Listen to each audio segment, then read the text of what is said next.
Who has a point of order? Yes, Junet.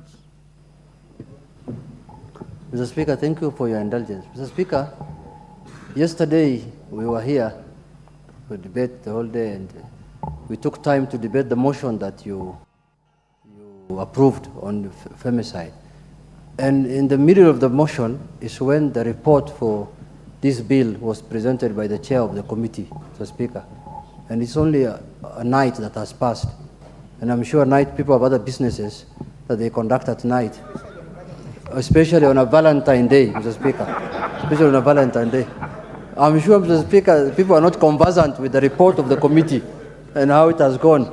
So, Mr. Speaker, I was seeking your indulgence if more time can be given, even over the weekend, so that people can read, so that we see how housing affects everyone and how we are, you know, Mr. Speaker, Parliament has conducted a thorough public participation this time.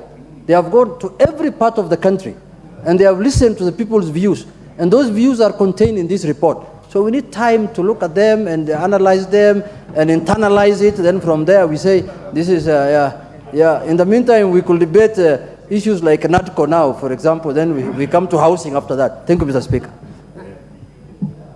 Majority. Thank you, Honorable Speaker. You know, the Honorable Junet is my good friend and I know his wife. So when he talks about Valentines, Honorable Speaker, I know Junet's wife allowed him adequate time to go through the report, even as he did the other things that pertains to Valentines. And it's true, Honorable Speaker, that report was tabled yesterday afternoon. That is exactly almost 24 hours since it was tabled.